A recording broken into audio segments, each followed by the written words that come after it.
ನಮಸ್ಕಾರ ಸ್ನೇಹಿತರೆ, ರೇಣುಕಾ ಅಮ್ಮನ ಅಡುಗೆ ಮನೆಗೆ ಸ್ವಾಗತ. ಪಿಜ್ಜಾ ಅಂದರೆ ಜಂಕ್ ಫುಡ್ ಅಂತ ಹೇಳ್ತಾರೆ. ಆದರೆ ನಾವು ಇವತ್ತು ಮೈದಾ ಇಲ್ಲದೆ, ಕೆಮಿಕಲ್ ಇಲ್ಲದೆ, ಸಂಪೂರ್ಣ ಆರೋಗ್ಯಕರವಾದ ಗೋಧಿ ಹಿಟ್ಟು ಮನೆಯಲ್ಲಿ ತಯಾರಿಸಿದ ಸಾಸನ್ನು ಬಳಸಿ ಮತ್ತು ಮನೆಯಲ್ಲೇ ಇರುವಂಥ ತರಕಾರಿಗಳನ್ನು ಬಳಸಿ ಮತ್ತು ಒಬ್ಬೊಬ್ಬರ ಮನೇಲಿ ಓವನ್ ಇರಲ್ಲ, ಆ ಓವನ್ ಇಲ್ಲದೇ ನಾನು ತೋರಿಸ್ತಾ ಇದ್ದೀನಿ. ಆರೋಗ್ಯಕರವಾದ ಪಿಜ್ಜಾವನ್ನು ಹೇಗೆ ಮಾಡೋದು ಅಂತ ನೋಡೋಣ ಬನ್ನಿ. ದಯವಿಟ್ಟು ಈ ವಿಡಿಯೋವನ್ನು ಕೊನೆ ತನಕ ನೋಡಿ. ಮೊದಲಿಗೆ ಈಗ ಒಂದು ಅರ್ಧ ಸ್ಪೂನ್ ಡ್ರೈ ಈಸ್ಟ್ ತೊಗೊಂಡಿದ್ದೀನಿ. ಒಂದು ಅರ್ಧ ಸ್ಪೂನ್ ಸಕ್ಕರೆ ತೊಗೊಂಡು ಅದನ್ನು ಮೊದಲು ನೀರಲ್ಲಿ ಉಗುರು ಬೆಚ್ಚಗಿರೋ ನೀರಲ್ಲಿ ಕಲಸಿ ಇಡೋಣ ಒಂದು 10 ನಿಮಿಷ. ಆಮೇಲೆ ಒಂದು ಅರ್ಧ kg ಅಷ್ಟು ಗೋಧಿ ಹಿಟ್ಟು ತೊಗೊಂಡಿದ್ದೀನಿ ನಾನು. 1 ಸ್ಪೂನಷ್ಟು ಎಣ್ಣೆ ನೋಡಿ, ಅದು 10 ನಿಮಿಷ ಕಲಸಿಟ್ಟಿದ್ದೆ. ನೂರಾಗಿ ಎಷ್ಟು ಚೆನ್ನಾಗಿ ಬಂದಿದೆ ಈಸ್ಟು.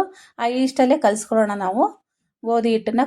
ಈ ಗೋಧಿ ಹಿಟ್ಟು ಈಸ್ಟ್ ನೀರು ಮತ್ತು ಎಣ್ಣೆಯಲ್ಲಿ ಹಾಕಿ ಸ್ವಲ್ಪ ಸ್ವಲ್ಪ ನೀರು ಹಾಕಿ ಕಲಿಸ್ಕೊಳ್ಳೋಣ. ಮಿದುವಾಗಿರಬೇಕು, ಚಪಾತಿ ಹಿಟ್ಟಿಗಿನ ಸ್ವಲ್ಪ ಮಿದುವಾಗಿರಬೇಕು ಹಿಟ್ಟು. ಚೆನ್ನಾಗಿ ನಾದಬೇಕು ಒಟ್ಟಿನಲ್ಲಿ. ನಾನು ಇದನ್ನ ಇನ್ನೂ ಜಾಸ್ತಿ ತೋರಿಸಿಲ್ಲ, ನಾನೊಂದು 15 ನಿಮಿಷ ಅಂತೂ ನಾದ್ಕೊಂಡಿದ್ದೀನಿ ನೋಡಿ. ಈ ಥರ ನಾದಬೇಕು, ಚೆನ್ನಾಗಿ ಮೆತ್ತಗಿರ್ಬೇಕು, ಅದು ಉಂಡೆ ಬೆಣ್ಣೆ ಥರ ಆಗಿರುತ್ತೆ. ಈಗ ಮುಚ್ಚಿಕೊಳ್ಳೋಣ ಅದನ್ನು. ಸ್ವಲ್ಪ ಬೆಚ್ಚಗಿರೋ ಜಾಗದಲ್ಲಿ ಇಡಬೇಕು. ಅದಕ್ಕೆ ನಾನು ಒಂದು ಟವಲ್ ಮುಚ್ಚಿಟ್ಬಿಟ್ಟು ಮತ್ತೆ ಅದಕ್ಕೆ ಫುಲ್ ಟೈಟಾಗಿ ಇಟ್ಕೋಬೇಕು. ಟೈಟಾಗಿ ಇಟ್ಕೊಂಡು ಒಂದು ಬಾಂಡಲಿ ಮುಚ್ಚಿಕ್ತಾ ಇದ್ದೀನಿ ನಾನು, ಬೆಚ್ಚಗಿರಲಿ ಅಂತ. ಈ ಥರ ಬೆಚ್ಚಗಿದ್ರೆ ಬೇಗ ಸ್ವಲ್ಪ ನೆನ್ಕೊಳ್ಳುತ್ತೆ ಅಂತ. 1.5 ಅವರ್ 2 ಅವರ್ ಅಂತೂ ಚೆನ್ನಾಗಿ ನೆಂದರೆ ತುಂಬ ಚೆನ್ನಾಗಿ ಬರುತ್ತೆ. ಈಗ ಬಾಣಲಿ ಇಟ್ಬಿಟ್ಟು ಇದನ್ನ ನಾವು ಪಿಜ್ಜಾ ಸಾಸ್ ಮಾಡ್ಕೊಂಡು ಒಂದು 4 ಟೊಮೊಟೊ ತೊಗೊಂಡಿದ್ದೀನಿ. ಸ್ವಲ್ಪ ಸಕ್ಕರೆ, ಬೆಳ್ಳುಳ್ಳಿ ಶುಂಠಿ ಪೇಸ್ಟು, ಮನೆಯಲ್ಲೇ ಮಾಡೋ ಚಿಲ್ಲಿ ಫ್ಲೇಕ್ಸ್. ಮತ್ತು ನೀವು ಸಕ್ಕರೆಗಿಂತ ಬೆಲ್ಲ ತೊಗೊಂಡ್ರೆ ಚೆನ್ನಾಗಿರುತ್ತೆ. ಅದು ಬೆಲ್ಲ ಇರಲಿಲ್ಲ ಅಂತ ನಾನು ಸಕ್ಕರೆ ತೊಗೊಂಡಿದ್ದೆ. ಒಂದು ಅರ್ಧ ಸ್ಪೂನ್ ಬೆಳ್ಳುಳ್ಳಿ ಶುಂಠಿ ಪೇಸ್ಟ್ ಹಾಕೋಣ. ಒಂದು 4 ಟೊಮೊಟೊ ಕ್ಯೂರಿ ಮಾಡ್ಕೊಂಡಿದ್ದೆ, ಅದನ್ನು ಹಾಕೋಣ. ಇದು ಚೆನ್ನಾಗಿ ಹಸಿ ವಾಸನೆ ಹೋಗೋವರೆಗೂ ಹುರ್ಕೋಬೇಕು. 1 ಸ್ಪೂನ್ ಖಾರದ ಪುಡಿ ಚೆನ್ನಾಗಿ ಫ್ರೈ ಮಾಡ್ಕೊಳ್ಳಿ. ಒಂದು 10 ನಿಮಿಷ ಆದರೆ ಆಗುತ್ತೆ. ಇದು ಸ್ವಲ್ಪ ರುಚಿ ತಕ್ಕಷ್ಟು ಉಪ್ಪು. ಇದನ್ನು ನಾನು ಪಿಜ್ಜಾಗೆ ಅಂತ ಇನ್ಸ್ಟೆಂಟಾಗಿ ಮಾಡ್ಕೋತಾ ಇದ್ದೀನಿ. ಅದಕ್ಕೆ ಅದಕ್ಕೆ ಹೆಂಗೆ ರುಚಿ ಬೇಕಂಗೆ ಮಾಡ್ಕೋತಾ ಇದ್ದೀನಿ. ಸ್ವಲ್ಪ ಖಾರವಾಗಿ ನೋಡಿ. ಸಕ್ಕರೆ ಹಾಕ್ತಾಯಿದ್ದೀನಿ ನಾನು. ಸಕ್ಕರೆಗಿಂತ ಸ್ವಲ್ಪ ಬೆಲ್ಲ ಹಾಕಿದ್ರೇ ಚೆನ್ನಾಗಿರುತ್ತೆ. ಬೆಲ್ಲ ಇಲ್ಲದ ಕಾರಣ ನಾನು ಸಕ್ಕರೆ ಹಾಕಿದ್ದೀನಿ. ನೀವು ಬೆಲ್ಲನೇ ಉಪಯೋಗಿಸಿ ನೋಡಿ. ಒಂದು 2 ಸ್ಪೂನಷ್ಟು ವಿನೆಗರ್ ಹಾಕಿದ್ದೀನಿ, ಸ್ವಲ್ಪ ಹುಳಿ ಜಾಸ್ತಿ ಇರಲಿ ಅಂತ. ನಾನು ಮನೆಯಲ್ಲೇ ಮಾಡಿರೋ ಅಂಥ ಇದು ಚಿಲ್ಲಿ ಫ್ಲೇಕ್ಸು, ಇದು 1 ಸ್ಪೂನ್ ಹಾಕೋತಾ ಇದ್ದೀನಿ, ಸ್ವಲ್ಪ ಖಾರವಾಗಿರಲಿ ಅಂತ ನೋಡಿ. ಚೆನ್ನಾಗಿ ಕುದಿತಾ ಇದ್ರೆ ಈ ಥರ ಹಸಿ ಸ್ಮೆಲ್ಲೆಲ್ಲ ಹೋಗುತ್ತೆ, ಮೇಲೆ ಎಣ್ಣೆ ಬಿಟ್ಕೊಳ್ಳುತ್ತೆ. ಇದು ಚೆನ್ನಾಗಿ ಈ ಅದಕ್ಕೆ ಬರೋ ಥರ ಒಂದು 10 ನಿಮಿಷದಲ್ಲಿ ಈ ಸಾಸ್ ಆಗುತ್ತೆ. ಈಗ ನಾನು ಪನ್ನೀರ್ ತೊಗೊಂಡಿದ್ದೀನಿ, ಒಂದು 50 ಗ್ರಾಮಷ್ಟು ತೊಗೊಂಡಿದ್ದೀನಿ. ಇದಕ್ಕೆ ಆ ಸಾಸ್ ಹಾಕಿ ಮ್ಯಾರಿನೇಟ್ ಮಾಡಿ ಇಟ್ಬಿಡೋಣ ಒಂದು 5 ನಿಮಿಷ. ಈಗ ನೋಡಿ ಹಿಟ್ಟು ನೋಡ್ಕೊಳ್ಳೋಣ ಬನ್ನಿ. ನೋಡಿ ಎಷ್ಟು ಚೆನ್ನಾಗಿ ಉಬ್ಬಿದೆ ಅದು ನೋಡಿ. ಹಿಟ್ಟು ಡಬಲ್ ತ್ರಿಬ್ಬಲ್ಲು ಆಗುತ್ತೆ. ಇನ್ನೊಂಚೂರು ದೊಡ್ಡ ಪಾತ್ರೆಯಲ್ಲಿ ಇಡಬೇಕಿತ್ತು ನೋಡಿ. ಇಷ್ಟು ಚೆನ್ನಾಗಿ ಉಬ್ಬಿದೆ. ಇದನ್ನ ಇನ್ನೊಂದ್ಸರಿ ಚೆನ್ನಾಗಿ ನಾದ್ಕೊಳ್ಳೋಣ. ನೋಡಿರಿ ಎಷ್ಟು ಚೆನ್ನಾಗಿ ಮೆತ್ತಗೊಳ್ಳಿ ಬೆಣ್ಣೆ ಥರ ಬಂದಿದೆ ಅದು ಹಿಟ್ಟು.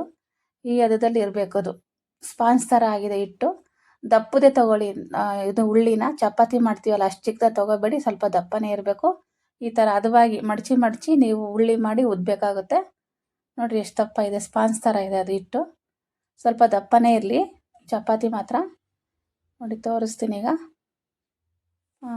ತುಂಬ ಒತ್ತಬೇಡಿ, ಒತ್ತಿದ್ರೆ ತುಂಬ ಅಗಲವಾಗಿ ಬರುತ್ತೆ ಅದು. ಹಿಟ್ಟು ಮೆತ್ತಗಿರೋದ್ರಿಂದ ಮೇಲೇ ಉದ್ದಿ.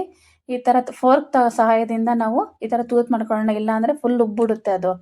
ಅದಕ್ಕೋಸ್ಕರ ನಾನು ಫೋರ್ಕ್ ಸಹಾಯದಿಂದ ಉಬ್ಬಾರ್ದು ಅಂತ ತೂತು ಮಾಡಿದ್ದೀನಿ. ಸ್ವಲ್ಪ ಬೇಯಿಸ್ಕೊಳ್ಳೋಣ ಮೇಲೆ ಕೆಳಗೆ. ಮಕ್ಕಳಿಂದ ಹಿಡಿದು ದೊಡ್ಡವರವರೆಗೂ ಎಲ್ಲರೂ ಇಷ್ಟಪಡ್ತಾರೆ ಈ ಹೆಲ್ತಿ ಪಿಜ್ಜಾವನ್ನು. ಒಮ್ಮೆ ಮನೆಯಲ್ಲಿ ಮಾಡಿ ನೋಡಿ ನೀವು. ಈ ವಿಡಿಯೋವನ್ನು ಇಷ್ಟವಾದರೆ ಲೈಕ್ ಮಾಡಿ, ಕಮೆಂಟ್ ಮಾಡಿ. ಮತ್ತು ಇನ್ನಷ್ಟು ಆರೋಗ್ಯಕರವಾದ ಸುಲಭ ರೆಸಿಪಿಗಳು ಬೇಕು ಅಂದರೆ ರೇಣುಕಾ ಅಮ್ಮನ ಅಡುಗೆ ಚಾನಲ್ನ ಸಬ್ಸ್ಕ್ರೈಬ್ ಮಾಡ್ಕೊಳ್ಳಿ ಪ್ಲೀಸ್. ನೋಡಿ ಈಗ ಎಷ್ಟು ಚೆನ್ನಾಗಿ ಕೂತ್ಕೊಂಡಿದೆ. ಇದನ್ನೆಲ್ಲ ಫುಲ್ ಕವರ್ ಮಾಡೋಣ ಒಂದು ತಟ್ಟೆಯಲ್ಲಿ. ನಾನು ಸ್ಟೀಲ್ ತಟ್ಟೆನೇ ಇಟ್ಕೊಂಡಿದ್ದೀನಿ ನೋಡಿ. ಇದು ನಾನು ಮನೆಯಲ್ಲೇ ಮಾಡಿರೋವಂಥ ಸಾಸ್ ಹಾಕೋಣ. ಚೆನ್ನಾಗಿ ಫುಲ್ ಕವರ್ ಮಾಡೋಣ ಅದನ್ನು. ಕಲರ್ಫುಲ್ಲಾಗಿ ಸಖತ್ತಾಗಿದೆ. ನಾನು ಚೀಸು ಟ್ಯೂಬ್ ಸಮೇತ ಇತ್ತು, ನಾನು ಅದಕ್ಕೆ ತುರಿದು ಹಾಕೋತಾ ಇದ್ದೀನಿ ನೋಡಿ. ಈ ಥರ ಫುಲ್ ಸುತ್ತ ತುರಿದು ಹಾಕ್ಕೊಳ್ಳಿ. ಒಂಚೂರು ತುರಿದು ಹಾಕಿದ ಮೇಲೆ ನಾನು ಟೊಮೆಟೊ ಜಾಸ್ತಿ ಹಾಕ್ತಾಯಿದ್ದೀನಿ.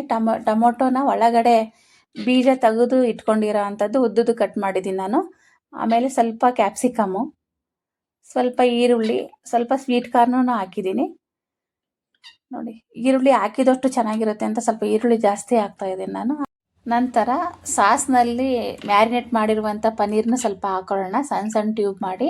ನಾನು ಮನೆಯಲ್ಲಿ ಇರೋದು ಅಂತ ಸ್ವಲ್ಪ ದೊಡ್ಡದೇ ಕಟ್ ಮಾಡಿದ್ದೀನಿ ನೋಡಿ. ಈ ಥರ ದಪ್ಪ ಬಾಣಲಿ ಇರೋ ಅಂಥದ್ದನ್ನು ನಾನು ಆಗಲೇ 10 ನಿಮಿಷನ ಹೀಟ್ ಮಾಡಿ ಇಟ್ಕೊಂಡಿದ್ದೀನಿ. ಕೆಳಗೆ ಒಂದು ಸ್ಟ್ಯಾಂಡು ಅಥವಾ ಒಂದು ಬಟ್ಲು ಇದ್ದರೆ ಇಟ್ಬಿಟ್ಟು ಈ ಥರ ತಟ್ಟೆಯಲ್ಲಿ ನಾವು ಪಿಜ್ಜಾ ರೆಡಿ ಮಾಡಿರುವಂಥ ತಟ್ಟೆನ ಇಟ್ಟು ಮತ್ತೊಂದು 20ರಿಂದ 25 ನಿಮಿಷ ನಾವು ಅದನ್ನು ಬೇಯಿಸ್ಬೇಕಾಗುತ್ತೆ ಮಧ್ಯ ಕಾವಲ್ಲಿ.